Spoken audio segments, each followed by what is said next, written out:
أجرا حسنا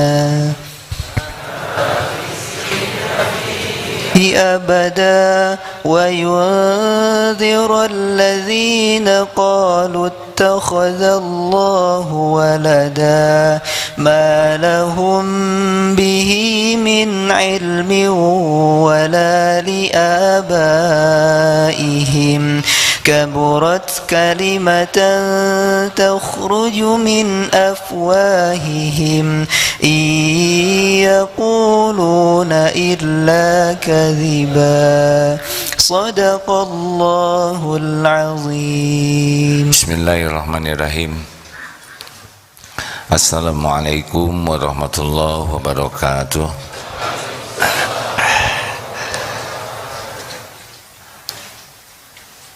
Alhamdulillahi rabbil alamin. Alhamdulillahilladzi anzala sakinah fi qulubil mu'minin liyazdadu imanan ma'a imanihim. Allahumma salli wa sallim wa barik ala Muhammadin wa ala alihi wa ashabihi ajma'in. Alhamdulillah ya Allah, wahai yang maha agung, berkahi majlis ini. Allahumma ftah lana hikmataka ya Rabb, wansur alaina rahmataka ya dal jalali wal ikram. Allahumma a'inna ala zikrik wa syukrik wa husni ibadatik. Karuniakan kepada kami ilmu yang manfaat ya Allah, ilmu yang membuat kami yakin padamu, ilmu yang membuat kami patuh padamu. Lindungi kami dari niat yang salah, dari ilmu yang salah, dari amal yang tidak engkau terima. Wahai yang maha menatap, berkahi majlis ini. Taqabbal minna ya arhamar rahimin. Amin ya rabbal alamin. Sallallahu alaihi wasallam. Rabbi shrahli sadri wa yassir.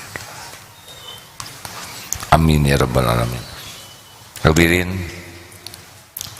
kajian kali ini dinukil dari kitab Jami'ul Ulum wal Hikam karya Ibnu Rajab, membahas tentang 4 hadis yang menjadi sumber utama hadis-hadis tentang adab dan akhlak. Jadi di dalam kitab Imam Nawawi juga, di dalam kitab Arba'in, 4 hadis ini sangat dipentingkan. Kita coba bahas 4 hadis ini, yang 3 dari riwayat Imam Bukhari Muslim dan yang 1 dari Imam Tirmizi. Hadis ini menjadi dasar akhlak ini dari 4 ini. Mudah-mudahan Allah memberi taufik kita bisa memahaminya. Yang pertama adalah hadis tentang iman yang sempurna. Jadi kalau kita merasa beriman, inilah kita harus tahu sejauh mana bukti dari iman kita. Tidaklah sempurna iman seseorang hatta yuhibba li akhi, sebelum kita mencintai saudara kita ma yuhibbu li nafsi.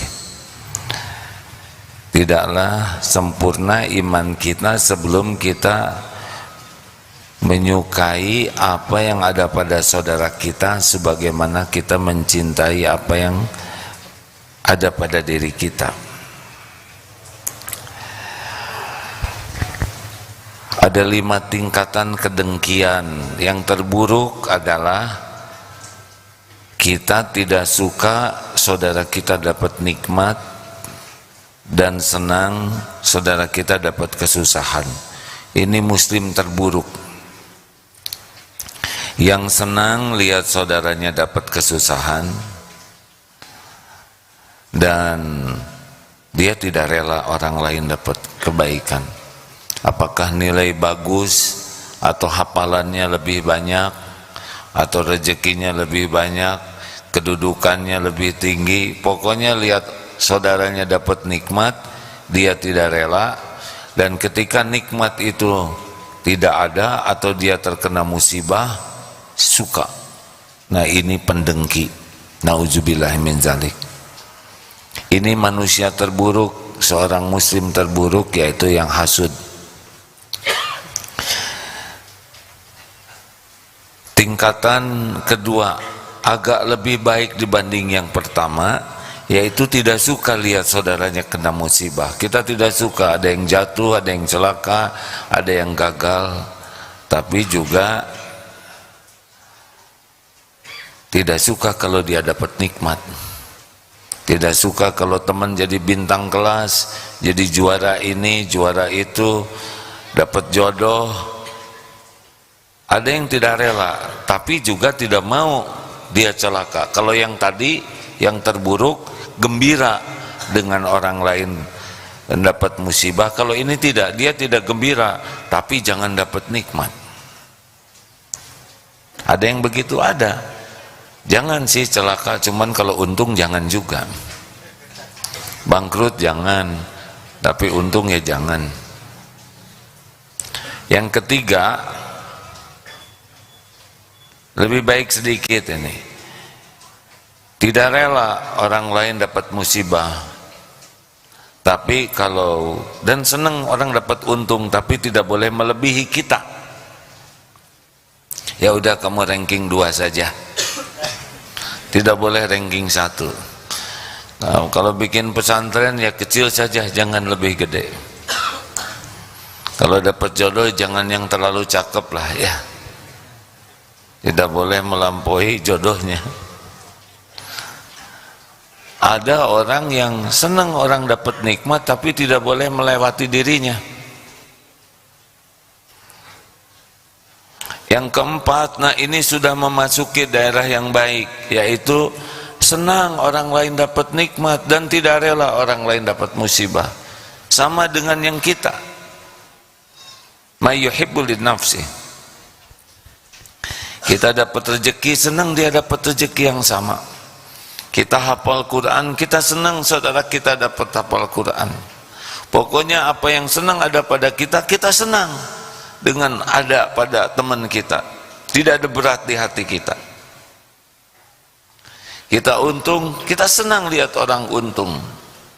Tapi puncaknya adalah, sempurnanya iman adalah kita senang orang lain lebih baik dari kita. Bukankah kita harus fastabiqul khairat? Ya, kita berlomba-lomba dalam kebaikan. Tapi lihat orang lain lebih baik dari kita, kita berusaha yang terbaik, tapi lihat yang lebih baik dari kita, kita bahagia. Seperti musabaqah tilawatil Quran, kita berusaha menampilkan yang terbaik, tapi ketika teman kita jadi juaranya, kita bahagia. Jarang hadirin. Apalagi sebentar lagi Madengnas, masa dengki nasional. Pilkada, pemilihan kepala daerah langsung, dan pilpres, itu kecenderungannya tidak rela. Seorang pendengki tidak pernah mau memuji yang didengkinya. Seorang pendengki pasti sibuk melihat kekurangan yang didengkinya. Makin kuat kedengkiannya menjatuhkan orang yang didengkinya. Zolim. Jangan hadirin, kita harus bersihkan hati kita. Kenapa akhlak ini menjadi akhlak utama? Karena kalau kita sudah kuat iman, kita senang dengan apa yang Allah berikan kepada hamba Allah lainnya. Dengki itu dia tidak beriman kuat, dia tidak rela dengan apa yang Allah bagikan kepada saudaranya, padahal hak Allah membagi rizki, membagi nikmat apapun. Wa ma bikum min ni'matin faminallah. Sesuka Allah, ini diberi gelar ini, diberi pangkat ini, diberi wajah ini, diberi hafalan ini, diberi kedudukan, sesuka Allah. Dan kita tidak bisa merubah apa yang Allah tetapkan untuk orang lain. Harusnya kita senang hamba Allah diberi nikmat. Kita jualan sama-sama, ini laku, kita kurang laku, kenapa harus kecewa? Yang membagikan rezekinya sama kita, Allah, kesini yang ngasih rezeki Allah, kesini juga Allah. Ini ujian, harusnya kita senang. Yang terbaik adalah kalau kita laku dan ini belum laku, suruh orang beli ke teman kita. Ini saya sudah laku 10 bungkus, teman saya jualannya sama belum laku, baru laku 1, beli saja, sama saja kok barangnya, satu pabrik, ayo beli sana. Kalau pendengki rasain ya, uangnya dapat, berkahnya tidak dapat. Makanya di dalam pemilihan, pertandingan, kalau sesama orang beriman, ya sudah, tidak usah sibuk ingin menjatuhkan yang lain, lakukan saja yang terbaik sebagai amal soleh. Ya, toh nanti siapa yang dapat jadi juara, kita ikut bahagia, gak usah kecil hati. Jadi kita tidak kalah. Yang kalah itu yang menang jadi ujub, kalah jadi dengki, jadi dendam. Ikhwan, misalkan 5 ikhwan memperbutkan seorang akhwat, misal ya, ya sudah, terima aja nasibnya ya, karena akhwat itu tidak milih satupun di antara yang 5 itu. Ada yang bahagia, kalau saya enggak, yang lain juga enggak, dengki juga. Ada yang begitu kan. Dengki itu tahapan terburuknya adalah orang tidak boleh dapat nikmat dan nikmat itu harus pindah ke kita. Itu dengki sejati. Ada yang orang jangan dapat nikmat walaupun kita enggak pindah ke kita, asal dia juga jangan. Ada itu. Kalau saya kalah dia juga kalah, dengki juga.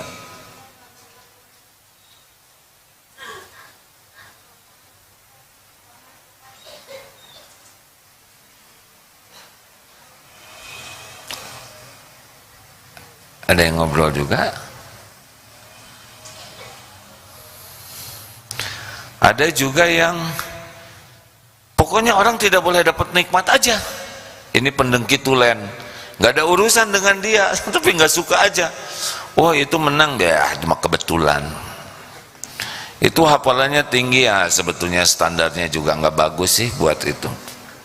Oh itu ranking 1, kamu nggak tahu sih nyonteknya. Ada yang tidak boleh aja. Oh katanya Argentina menang, kebetulan aja. Itu malah lagi apa saja si Perancisnya. Oh dia alhamdulillah sekarang naik umroh, belum tentu diterima gitu. Ada yang tidak rela saja. Ada pendengki tulen itu tidak boleh ada orang yang dapat nikmat. Lihat mobil bagus, hasil korupsi, nyicil. Padahal nggak ada urusan sama sekali dengan dia.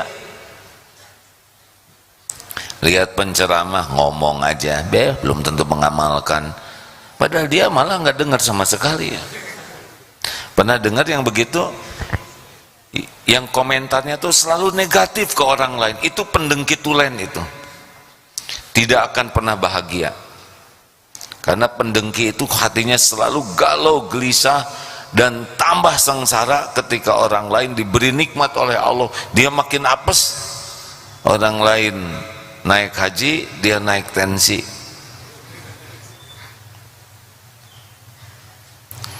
Hati-hati hadirin, tidak akan berakhlak baik sebelum la yu'minu ahadukum, tidaklah sempurna iman seseorang hatta yuhibba, sebelum mencintai li akhi, kepada sahabatnya, ma yuhibbu li nafsih, seperti yang kita inginkan pada diri kita. Kita tidak ingin diganggu, kita juga ingin orang lain tidak ada yang ganggu. Kita ingin disayangi, kita ingin orang lain juga disayangi. Kita ingin sehat, kita ingin saudara kita juga sehat. Apa yang ingin ada pada kita, yang kita cintai, kita ingin ada pada orang lain. Masya Allah. Ini tanda keimanan. Hati-hati 5 tingkatan itu ya. Yang kedua, di dalam kitab tersebut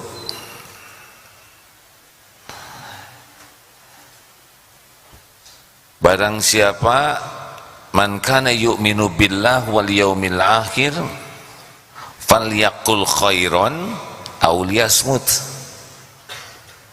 Barang siapa yang beriman kepada Allah dan hari akhir, hendaklah berkata baik atau diam. Ini pangkal akhlak.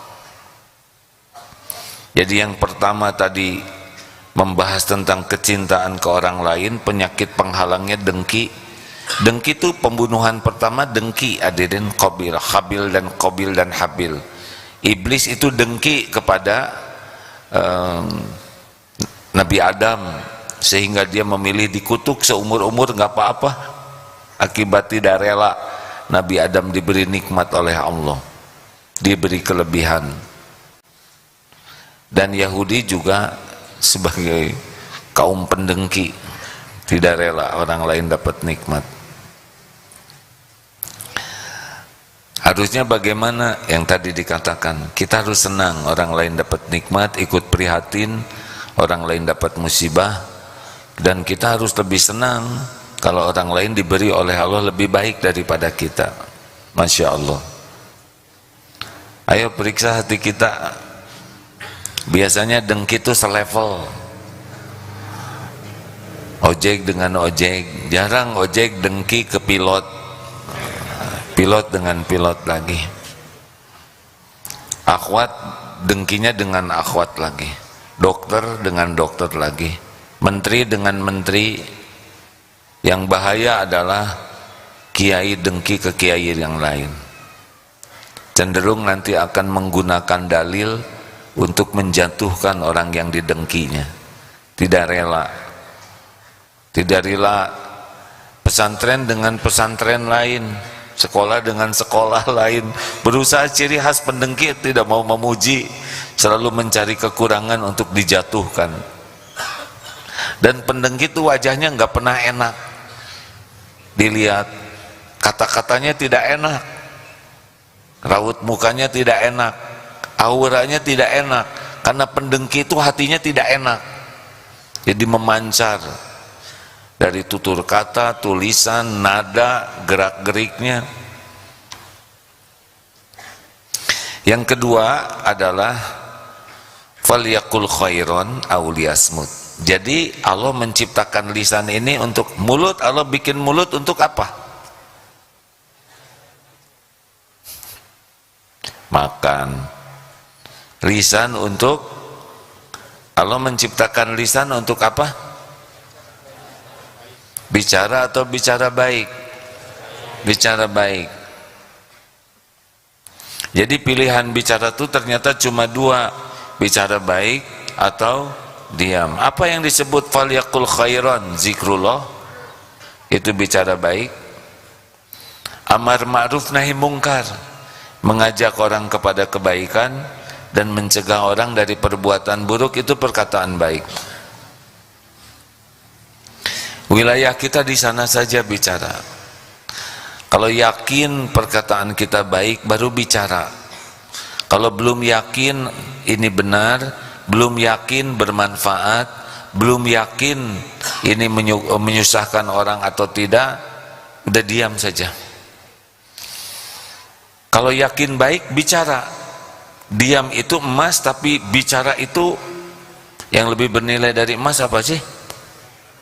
Berlian. Kalau bicaranya manfaat, bicara secukupnya. Orang yang berakhlak baik itu adalah istiqomah dari lisannya. Tidak akan istiqomah iman seseorang sebelum istiqomah hatinya. Tidak akan istiqomah hatinya sebelum istiqomah lisannya. Maka kalau kita ingin memiliki akhlak baik, jaga saja lisan kita.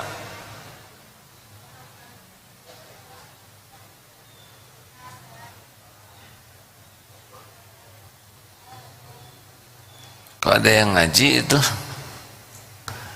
mungkin gurunya bisa membantu ya. Ya memang ini kajiannya tingkat sedang ke atas. Kalau adik-adik yang masih remaja mungkin kajiannya bawa ngantukin ya. Yang daripada ngobrol tidur aja deh ya, nggak apa-apa. Adik SMP, SD, SMA, SMP. Oh iya iya, kalau nggak kuat bobo aja nggak apa-apa ya. Memang kajian malam Jumat biasanya kajian ma'rifatullah ya, sebetulnya bicara yang baik, mengukur siapa yang ada di depannya ya.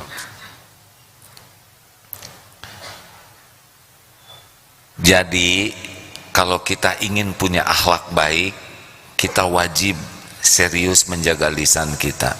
Aslinya ya, makin banyak bicara, makin banyak berpeluang tergelincir niat dan tergelincir kata-kata. Apalagi kalau sudah bicara tentang saya, keluarga saya, anak saya, sekolah saya, jabatan saya, kalau sudah ada saya, itu kecenderungannya di-upgrade selain berat badan. Bagaimana hafalannya? Alhamdulillah saya sudah menghafal 5 juz, padahal baru rencana 5 juz. Bagaimana tadi baca Quran berapa halaman? Di-upgrade, kecenderungannya di-upgrade. Kenapa? Karena kita ingin orang lain mengakui, menghargai kita, dan jualannya omongannya. Makanya para pedagang kalau tidak hati-hati dekat dengan bohong kalau sudah mempromosikan barangnya, dibagus-bagus. Padahal yang menentukan jadi ada yang beli itu Allah, dan Allah tahu kita bohong atau tidak. Makanya jangan promosi tentang Darut Tauhid berlebihan. Ini ada para pimpinan, jangan, biasa saja. Jangan promosikan sekolah Darut Tauhid, jangan, biasa saja, apa adanya. Karena nanti bohong, dosa. Jualan juga gitu. Ini motor kuat, sudah nabrak tiang 3 kali. Gak usah sebut kuatnya, tiangnya aja sebut. Kalau berani jualan begitu luar biasa. Ini motor STNK-nya 2 bulan lagi habis, ban sudah gundul, mungkin 3 bulan lagi sudah kelihatan kawatnya ini. Dan ini belum di tune up, sudah beberapa lama. Memang ini pernah masuk got sekali, waktu banjir kerendam. Wah, saudara ngomong kayak gini, nanti gimana? Ya Pak, saya cari berkah dagang dari kejujuran. Allah mendengarkan setiap ucapan saya, dan yang menentukan yang beli motor ini adalah Allah yang membagi rezeki. Saya berdagang sebagai amal soleh, tidak mau dagang jadi dosa. Wah, saya senang deh, tapi sesudah mendengar cerita adek, kayaknya gak cocok dengan yang saya inginkan. Gak apa-apa Pak, bener gak apa-apa Pak. Tadinya saya udah tertarik, tapi sesudah tahu ini kerendam banjir 3 kali, saya nggak mau Pak. Alhamdulillah, Bapak mau silaturahim, mendengar juga sudah rezeki bagi saya. Tapi dek, saya kagum kepada adek nih. Ngomong-ngomong, adek sudah punya jodoh belum? Belum Pak. Sama deh dengan saya ya. Kenapa? Apa yang salah? Ini kejauhan mikirnya, disangka dapat menantu ya. Enggak, sesuka saya aja ngarangnya hadirin. Allah menyaksikan. Enggak perlu kita ngobrol supaya orang lain kagum ke kita, enggak perlu. Tidak ada gunanya. Tidak perlu kita mengupgrade kata-kata kita supaya orang terpesona, enggak perlu. Enggak ada perlunya orang terpesona ke kita. Yang perlu setiap kata-kata kita diterima oleh Allah jadi kebaikan, dah segitu aja cukup. Selebihnya Allah yang menghujamkan di hati siapapun. Menyimak guru-guru yang bicara pakai hati itu tidak banyak rekayasa, bicaranya lempeng saja. Tapi setiap kata-kata itu rasanya ada tenaganya. Jadi kepikiran, tergugah, ingin mengamalkan. Padahal biasa saja bicaranya. Karena Allah tahu keikhlasan yang bicaranya. Allah tahu bicaranya tidak direkayasa, tidak dilebih-lebihkan. Bicaranya tidak untuk diakui sebagai orang yang pintar, hafal ini, hafal itu. Bicaranya benar-benar lillahi ta'ala. Saya punya ilmu ini titipan Allah, saya sampaikan karena Allah. Dan Allah tahu dia tidak merindukan pujian, pengakuan, kekaguman. Allah yang menghujamkan.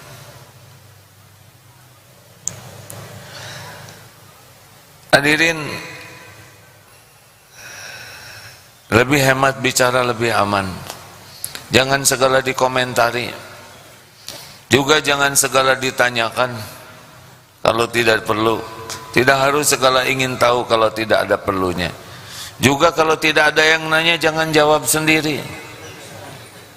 Tidak usah kita menjelaskan banyak hal supaya dianggap pintar. Kalau tidak diperlukan, ya sudah, nggak usah bicara. Lebih irit bicara, lebih aman, lebih dekat dengan akhlakul karimah. Percayalah, orang yang banyak bicara bakal banyak tergelincir kata-katanya, banyak tergelincir hatinya, bisa bohong, bisa dilebih-lebihkan, bisa gibah, bisa fitnah, bisa menyakiti orang. Tidak aman, tidak aman banyak bicara. Makanya pilar akhlak yang kedua, falyaqul khairan aw liyasmut. Ingin istiqomah iman, harus istiqomah hati. Ingin istiqomah hati, istiqomah dalam jaga lisan. 3. Yang ketiga adalah ketika seorang minta nasihat kepada Rasulullah dan Rasulullah menjawabnya, la taghdab, jangan marah. Dalam hadis yang lain, la taghdab walaqal jannah, jangan marah, bagimu surga. Di dalam surat Ali Imran 134, salah satu ciri orang bertakwa, wal kadhiminal ghaidh, orang yang bisa menahan amarah. Jadi sumber kerusakan, kelalaian, kemalasan adalah memperturutkan nafsu. Silakan lihat berita-berita, kasus demi kasus, urut. Kenapa terjadi kasus ini? Pasti memperturutkan nafsu. Telah terjadi perzinahan, memperturutkan nafsu syahwat. Terjadi pemukulan, penganiayaan, pembunuhan, memperturutkan amarah. Betul? Korupsi memperturutkan keinginan. Dalam Islam, akhlak itu akan terbentuk kalau kita bisa mengendalikan diri. Di antaranya adalah la taghdab. Surat Ali Imran 159. A'udzu billahi minasyaitonir rajim. Fa bima rahmati minallah lintalahum walau kunta faddan qalidal qalbi lan faddu min haulik fa'fu anhum wastaghfir lahum wasyawirhum fil amr fa idza azamta fatawakkal 'ala Allah innallaha yuhibbul mutawakkilin. Hanya dengan rahmat Allah, wahai Muhammad, engkau bersikap lemah lembut. Sekiranya engkau bersikap keras dan berhati kasar, lan faddu min haulik, niscaya orang menjauh dari sekitarmu, dari sekelilingmu. Fa'fu anhum, maafkan mereka. Wastaghfir lahum, mohonkan ampunan bagi mereka. Wasyawirhum fil amr, dan bermusyawarahlah dengan mereka dalam urusan itu. Fa idza azamta fatawakkal 'ala Allah, sekira sudah membulatkan tekad, pasrahkan ke Allah. Innallaha yuhibbul mutawakkilin, sesungguhnya Allah mencintai orang yang tawakal. Hadirin, sifat marah kecenderungannya zolim, sedangkan Islam, orang bertakwa itu adalah orang yang adil. Lawannya zolim, adil. I'dilu huwa aqrabu lit taqwa, berlaku adillah, adil lebih dekat kepada takwa. Hati-hati bagi para pemarah. Orang yang marah itu akal sehatnya sangat turun. Makanya kalau orang marah, kata-katanya rendah sekali, seperti yang tidak berpendidikan, sering dengan kata-kata yang kasar, nama hewan. Sungguh malu. Kalau orang sedang marah, rekam saja. Nanti kalau sudah reda, baik-baik kasih rekamannya, mudah-mudahan tidak marah lagi.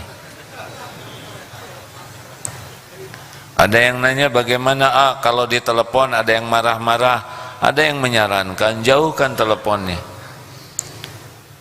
kira-kira 5 menit, bilang maaf ya, putus-putus, mohon diulangi. Insya Allah berhenti itu marahnya. Dibanting hadirin teleponnya.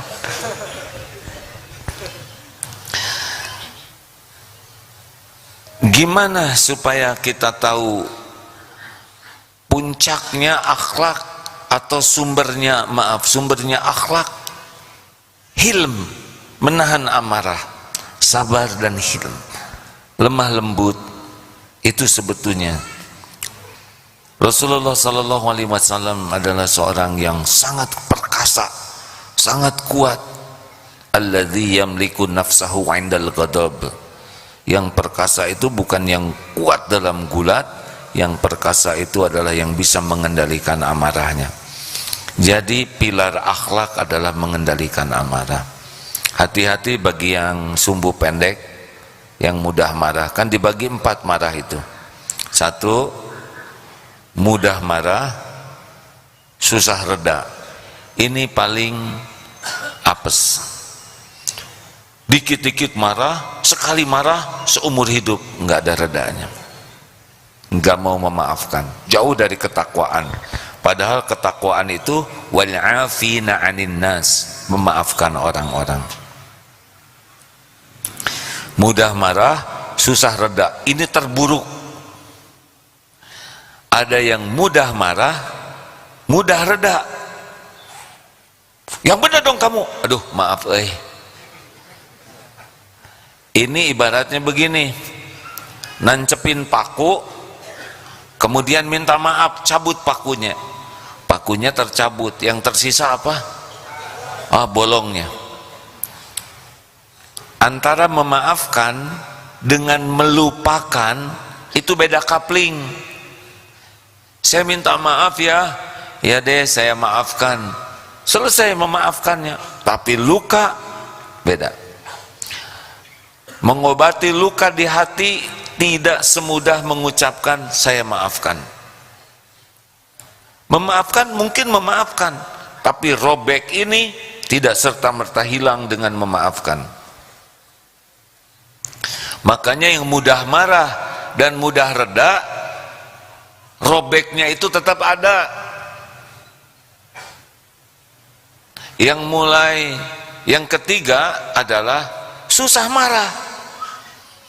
Diganggu, diceletak-celetukin kuat, tapi sekalinya marah seumur hidup juga. Ini juga jelek katanya. Memang jarang marah tapi ujungnya jelek.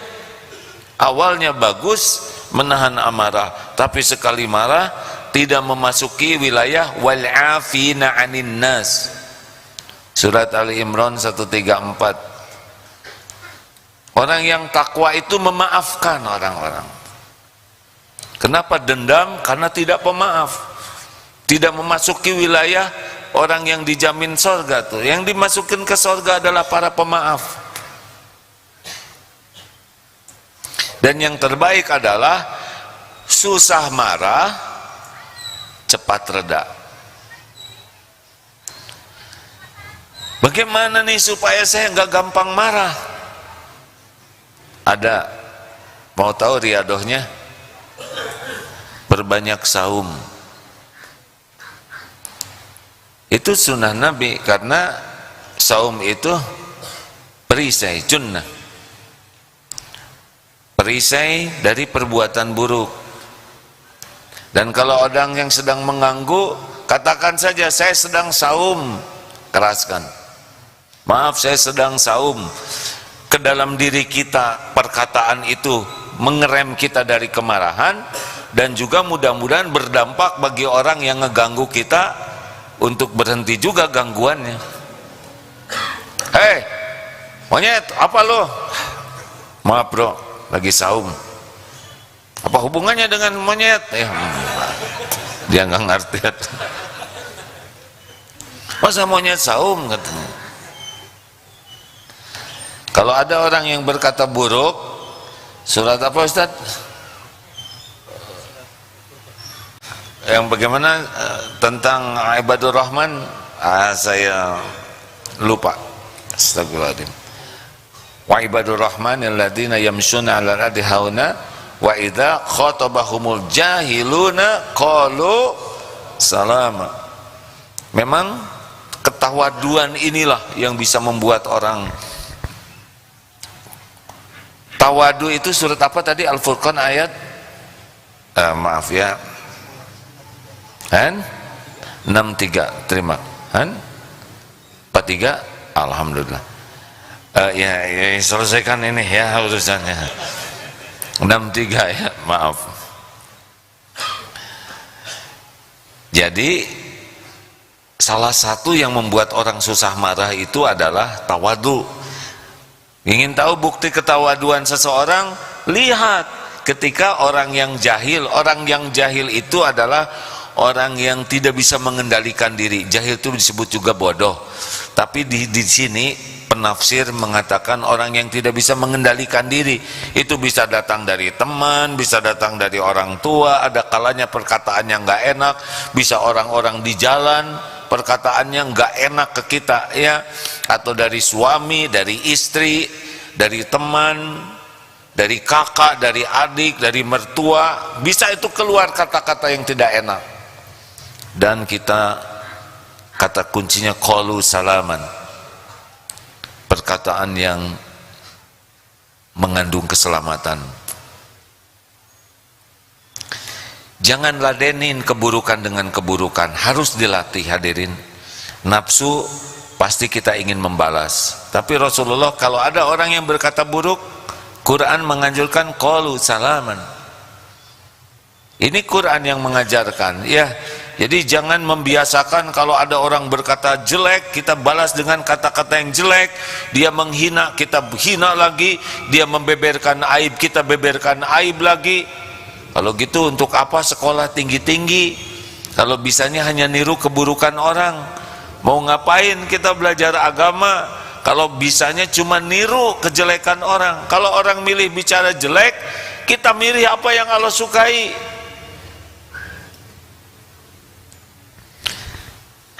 Enak kalau bicara teori hadirin. Mudah-mudahan ini saya yakin ini saya ceramah ini sedang didengarkan oleh Allah. Mudah-mudahan tidak dites.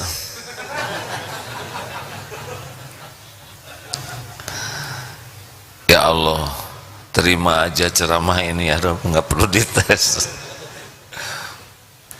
Tapi kalaupun nanti ada yang memancing, itu bagian karunia Allah juga, melatih kita. Karena kalau tidak ada sparring partnernya, ya kan? Petinju juga sampai nyewa tuh buat nonjokin dia. Kita tidak usah nyewa hadirin, akan ada yang nonjok nanti pakai kata-kata. Karunia Allah. Kalau nanti pulang dari sini parkirnya yang benar monyong, tinggal kita lihat aja bibir kita Oh iya dong, berarti benar. Berarti dia tidak menghina, dia membeberkan fakta.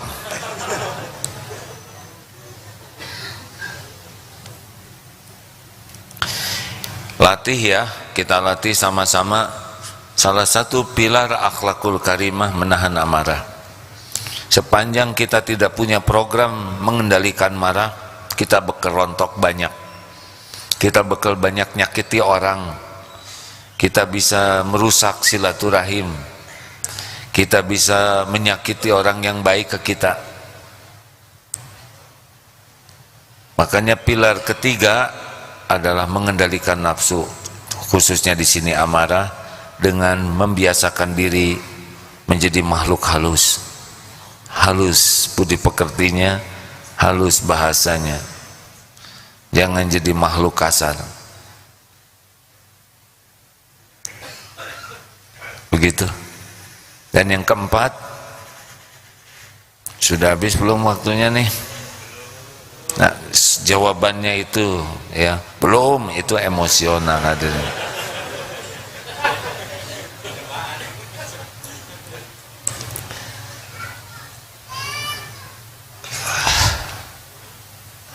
Yang keempat adalah, ini hadis riwayat Imam Tirmidzi, min husni islamil mar, min husni islamil mar'i tarkuhu malayani. Di antara ciri kualitas kebaikan keislaman seseorang, tidak melakukan sesuatu yang tidak ada manfaatnya. Ini akhlak. Kita harus melatih diri untuk menahan diri dari apapun yang tidak ada manfaat. Perkataan, perbuatan, kita harus tanya manfaat atau tidak ini. Karena setiap kita melakukan sesuatu, mengatakan sesuatu, pasti makan waktu kita. Sedangkan waktu kita ini, waktu ini demi Allah dia harus dipertanggungjawabkan. Ibaratnya nanti ada sebuah, kalau dihisab satu hari itu 24 lemari, 24 jam.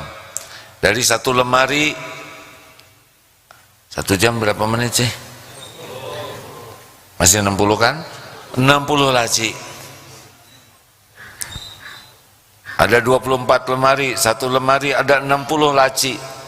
Dari setiap laci ada 60 sublaci tiap detik. Demi Allah tiap detik itu nanti kita bakal dituntut pertanggungjawabannya. Harus manfaat. Kalau kita melakukan dosa ya dalam waktu itu ada nanti, dan pasti balik ke kita dosa itu. Pasti ada balasannya dalam aneka bentuk. Tidak ada satupun maksiat yang kita lakukan kecuali pasti ada balasannya, kecuali diampuni oleh Allah. Tapi misal kita bikin dosa selama 1 jam, terus kita tobat, Allah ampuni dosa, tapi ini bolong ini nggak ada pahalanya. Jelas hadirin sekalian? Kita maksiat 2 jam, na'udzubillah min dzalik, kemudian bermaksiat taubat, tapi yang bolong ini memang tidak jadi dosa, cuman nggak ada apa-apanya, itu harusnya jadi amal.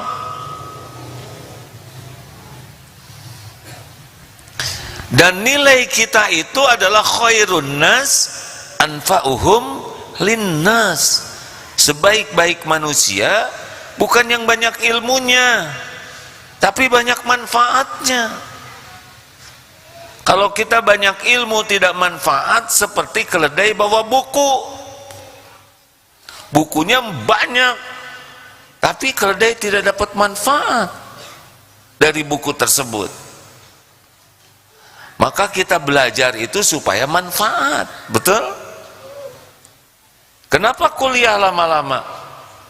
Supaya manfaatnya lebih banyak lagi dengan ilmu yang ada. Kita berlatih supaya kuat. Supaya apa badan kuat? Supaya manfaat. Minimal tidak nyusahkan orang. Kenapa kita tidur? Supaya ayo, gimana tidur manfaatan? Kenapa kita tidur? Supaya tubuh ini diistirahatkan agar kuat dalam ibadah dan memberi manfaat. Jadi kita mandi, kita bersihkan tubuh supaya kalau buduk susah manfaatnya.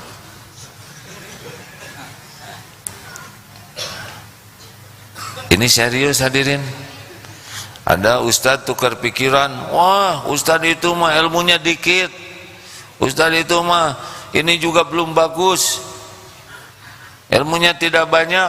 Kata seorang ustadz lagi, iya, tapi manfaatnya banyak, nolong banyak orang, beasiswa dan sebagainya. Lah kamu bagian nyalahin orang itu aja. Hati-hati hadirin. Ada yang tidak bisa berdakwah seperti ini, tapi manfaatnya banyak.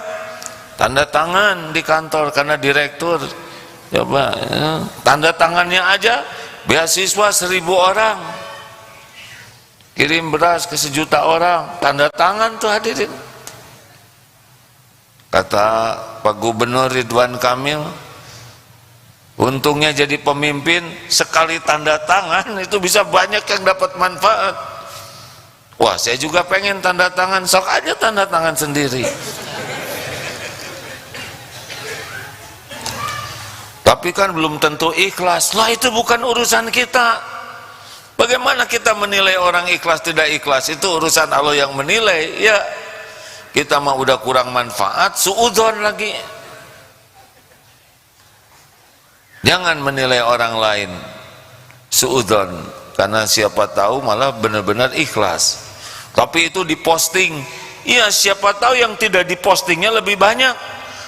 Mungkin yang diposting niatnya juga dakwah, mungkin yang diposting niatnya menginspirasi. Kenapa kita suudzon? Ya. Dan mungkin yang tidak diposting lebih banyak. Dia masa sedekah 5 juta diposting, yang tidak diposting 5 miliar hadirin. Coba. Oh enggak mungkin, suudzon ya. Jangan suudzon. Masih ingat tentang yang di kening hitam? Ada saudara kita yang keningnya hitam. Terus kita, oh ria, tahu dari mana? Hah? Kenapa sibuk mikirin kening orang? Kita punya kening sendiri, benar? Husnuzon. Siapa tahu sujudnya lebih banyak, tapi kan Rasul juga tidak teriwayatkan. Ya kan kening orang tipisnya beda-beda. Mungkin ada yang sensitif, kaki kita juga beda-beda kan kapalannya, ya kan? Udahlah daripada mikirin jidat orang, kita juga punya jidat sendiri, pikirin aja jidat sendiri. Tapi kalau saya ada bekasnya, saya suka merasa ria, ya udah jangan. Tapi tidak usah sibuk menilai jidat orang. Husnuzon saja. Kita tidak tahu bagaimana Allah menilai seorang hambanya, benar? Enak hadirin. Sudah sekarang mah jangan lakukan yang sia-sia. Mau ngobrol, pilih saja perkataan terbaik yang manfaat. Gak ada manfaatnya, diam. Melakukan sesuatu manfaat atau tidak. Kalau yakin manfaat, lakukan. Kalau tidak manfaat, jangan. Dilatih juga bicara ya, jangan banyak pakai itu bagaimana ya, saya akan bertanya tentang itu terab namanya. Tapi kalau ada yang begitu jangan suudon ya, udah. Ada juga yang pakai mungkin terus. Mungkin hadirin sekalian, assalamualaikum warahmatullahi wabarakatuh. Mungkin akan segera kita buka acara ini, dan sesudah ini mungkin penceramah. Nah mungkin terus hadirin. Nah, sesudah acara ini mungkin makan, ente mau makan atau enggak jelas mungkin. Nah, kita jangan jengkel hadirin, karena beliau juga kalau sadar pasti nggak mengeluarkan ya. Tapi sebaiknya tidak perlu keluar, latih. Saya sambil ceramah begini, sambil mikir kesia-siaan yang saya lakukan nih ya. Mudah-mudahan sesudah ceramah ini tidak lagi melakukan hal yang tidak manfaat.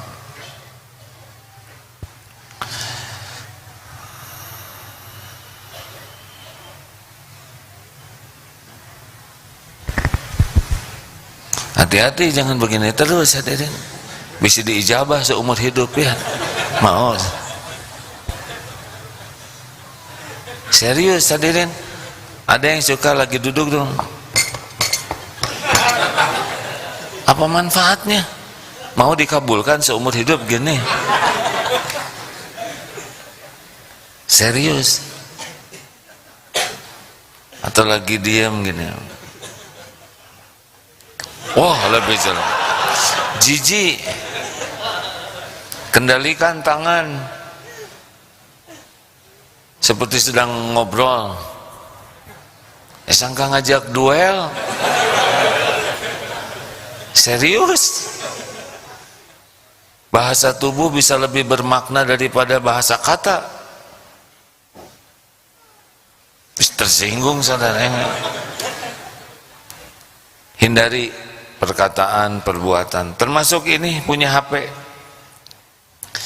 Pada waktu kita pakai HP, lihat HP ini, demi Allah apa yang kita lihat dilihat oleh Allah. Malaikat juga ikut mencatatnya. Dan HP ini nanti bersaksi di akhirat nanti. Oh, mau dihancurin aja, bersaksi dengan caranya. Udah dijual, tetap bersaksi ya. Kenapa saudara susah tahajud? Jangan-jangan banyak zina mata di HP ini.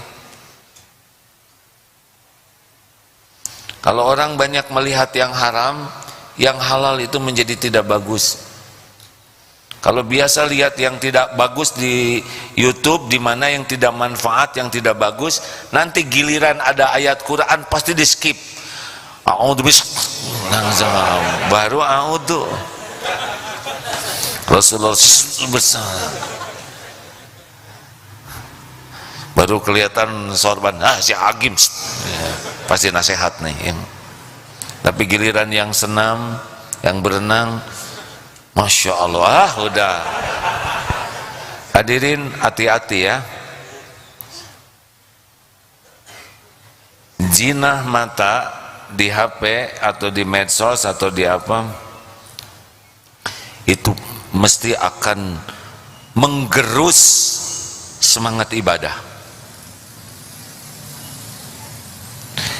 Ibnu Umar radhiyallahu anhu pernah mengatakan, aku pernah berbuat maksiat kecil, 1 bulan kehilangan nikmatnya berangkat ke masjid, ibadah di masjid.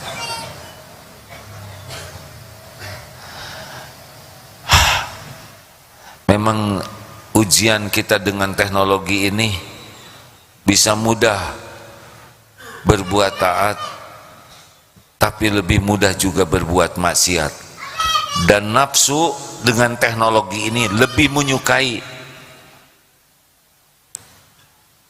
Calon ustaz tuh,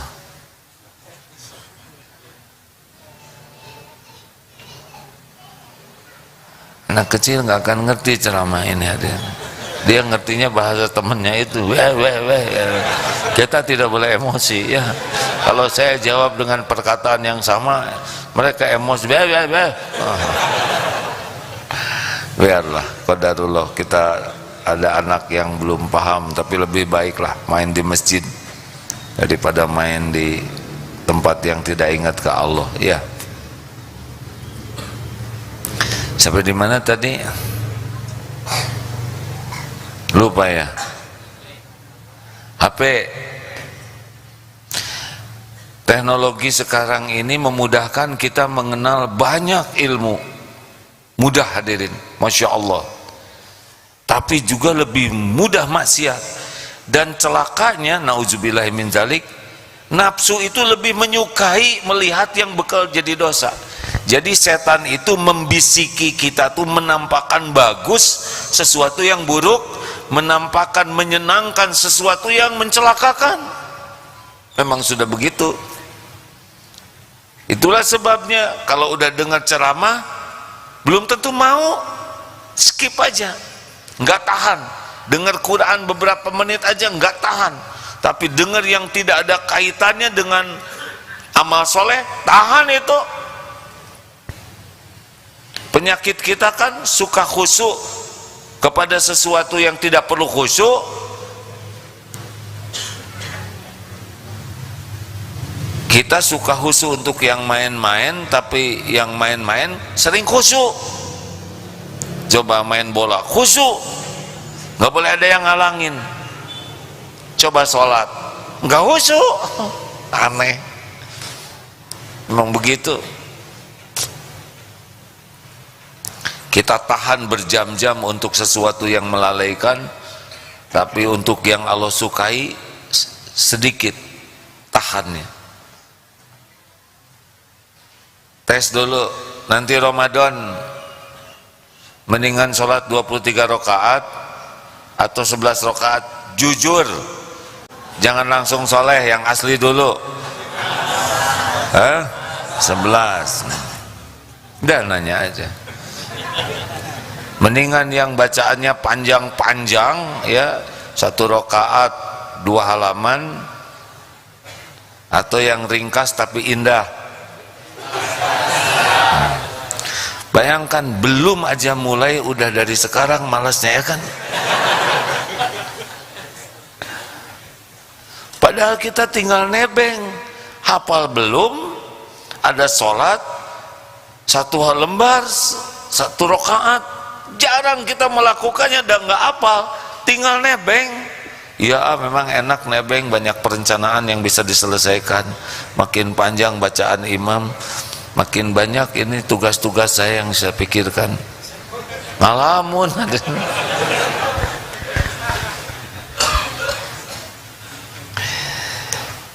Tadi ada seorang sahabat yang membuat aplikasi Qamus namanya.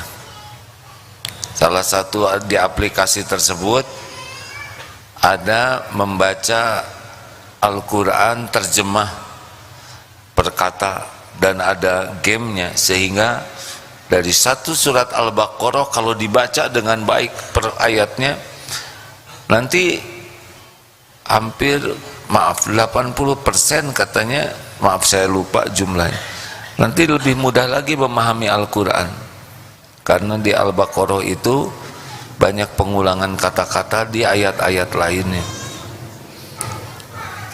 Kalau saudara terus belajar, bagi yang belum bisa bahasa Arab ya, nanti bacaan imam itu kita bisa ikut menikmati karena bisa mengartikannya.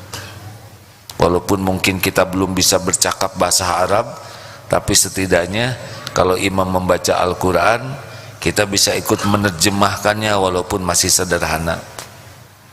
Itu lebih baik dibanding tidak menerjemahkan sama sekali. Karena kalau tidak bisa paham, ya sudah, kita melamun saja. Bahayanya seperti itu. Terima kasih sahabatku sekalian, ada 4 hadis ini. Yang pertama adalah tidak sempurna iman seseorang sebelum mencintai apa yang ada pada saudaranya sebagaimana mencintai apa yang ada pada diri kita. Yang kedua, barang siapa yang beriman kepada Allah dan hari akhir, falyaqul khairan aw liyasmut, berkata baik atau diam. Yang ketiga, la taghdab, jangan marah-marah. Dan yang keempat, jauhi perkataan perbuatan sia-sia. Mudah-mudahan kalau kita lakukan ini dengan sungguh-sungguh mencari keridhaan Allah, tanpa terasa nanti akhlak kita berubah jadi lebih baik. Walaupun ibadah kita belum hebat, tapi kalau akhlak baik, maka dicatatkannya sebagai ahli saum dan ahli tahajud. Timbangan terberat di akhirat adalah akhlak. Kalau kita belum banyak amalnya tapi akhlak baik, kita tidak akan berkurang dengan membayar kepada orang akibat kita menyakiti orang lain. Bukankah orang yang bangkrut itu yang banyak amalnya, tapi dia banyak menyakiti orang lain? Muflis namanya, harus membayar. Kalau kita tidak bisa berbuat kebaikan yang banyak, minimal kita tidak menyakiti siapapun. Al-muslimu man salimal muslimuna min lisanihi wa yadihi. Seorang muslim yang baik itu orang lain tidak pernah terganggu dengan lisan dan tangannya. Terima kasih sahabatku sekalian. Semoga Allah memberi taufik kita bisa mengamalkannya. Mari kita tutup dengan membaca Fatihah, ayat kursi sambil bersedekah. Disunahkan bersedekah sebelum berjumpa dengan Rasulullah. Lebih baik kita bersedekah sebelum berdoa kepada Allah. Mudah-mudahan lebih mustajab. Mari kita bersedekah sambil membaca Al-Quran. Al-Fatihah. Fadol. أعوذ بالله من الشيطان الرجيم بسم الله الرحمن الرحيم الحمد لله رب العالمين الرحمن الرحيم مالك يوم الدين إياك نعبد وإياك نستعين اهدنا الصراط المستقيم صراط الذين أنعمت عليهم غير المغضوب عليهم ولا الضالين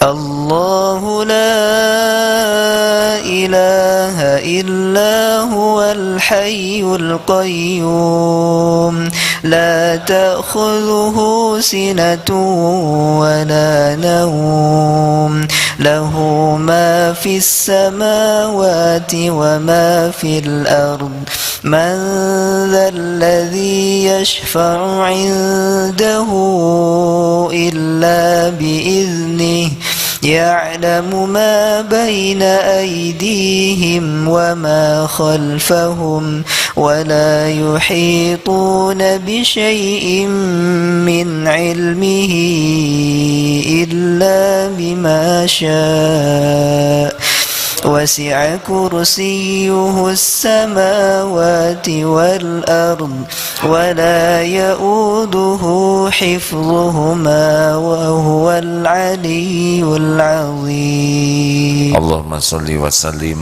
وبارك على سيدنا محمد وعلى آله وأصحابه أجمعين.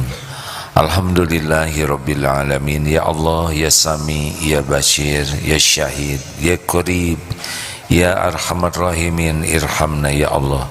Allahumma inna nas'aluka bi annaka lakal hamd la ilaha illa anta wahdaka la syarika lak ya Hannan ya Mannan badi'us samawati wal ardul jalali wal ikram. Ya Arhamar Rahimin, duhai Allah yang maha menatap, berkahi majlis ini ya Allah. Allahumma inna nas'aluka ridhoka wal jannah wa na'udzu bika min sakhatika wan nar.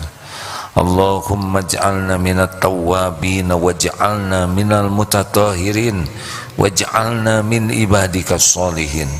Allahumma inna nas'aluka taubatan nasuha ya Allah wa taubatan qoblal maut wa rahmatan 'indal maut wa maghfiratan ba'dal maut. Allahumma hawwin 'alaina fi sakaratil maut.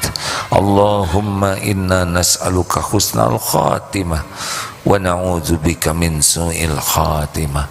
Wahai Allah, ampuni seluruh dosa kami ya Rabb, yang sengaja, yang tidak sengaja. Ampuni dosa yang berulang-ulang kami lakukan. Ampuni maksiat yang terang-terangan, yang sembunyi-sembunyi, yang diam-diam kami perbuat. Pasti Engkau tahu semuanya. Ya Allah, berikan kesanggupan kami menjauhi maksiat, menghindari dosa. Ya Allah, jangan biarkan duniawi ini menyilaukan, memperbudak kami. Jangan biarkan syahwat menggelincirkan kami. Jangan biarkan amarah membuat kami berbuat keji ya Allah. Jangan biarkan kami tertipu oleh nafsu. Karuniakan kepada kami ya Allah perlindungan-Mu. Ya Allah, jadikan umur yang tersisa ini merasakan nikmatnya ibadah. Karuniakan kepada kami khususnya sholat, doa yang Kau ijabah. Karuniakan kepada kami hati yang bening ya Allah, qalbun salim. Indahkan diri kami dengan akhlakul karimah. Allahumma ighfir lana wali walidina warhamhum kama rabbawna shighara. Ya Allah, jadikan kami anak yang tahu bakti, tahu balas budi. Jadikan doa kami, akhlak kami bisa menjadi jalan kebahagiaan bagi dunia akhirat orang tua kami. Ya Allah, ampuni dan sayangi ibu bapak kami. Ampuni dan sayangi guru-guru kami yang menjadi jalan kami mengenal-Mu.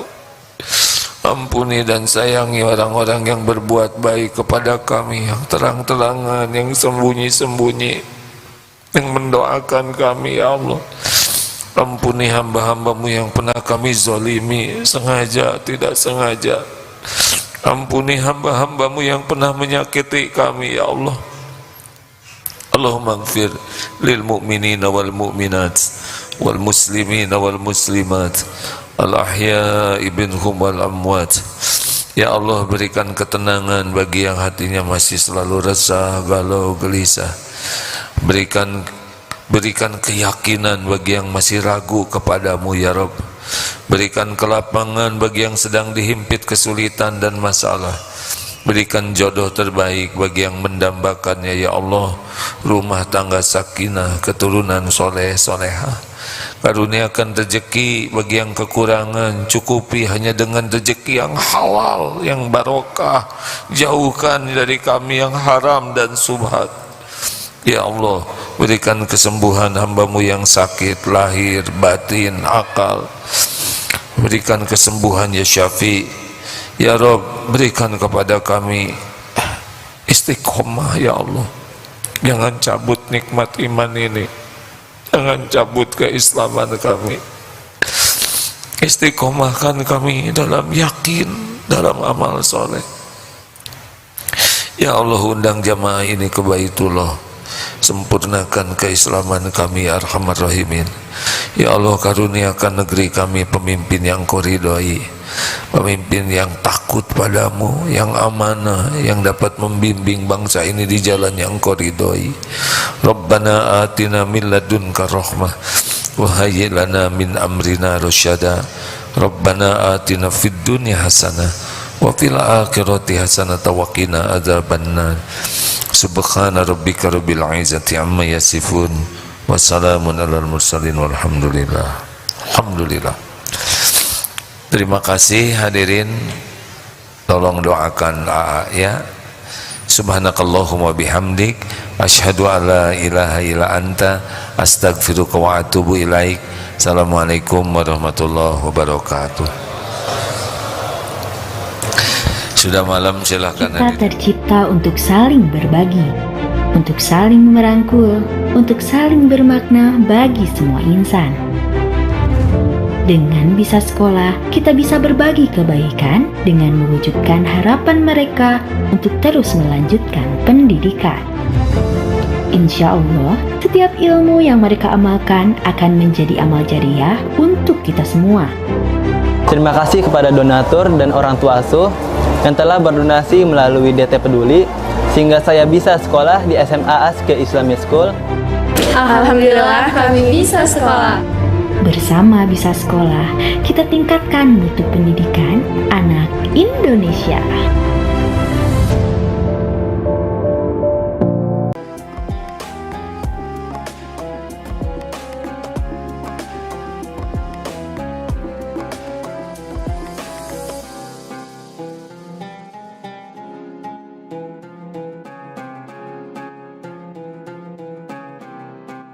Jangan lupa, saya bilang sekalian, terus berlangganan di Darut Tauhid Official.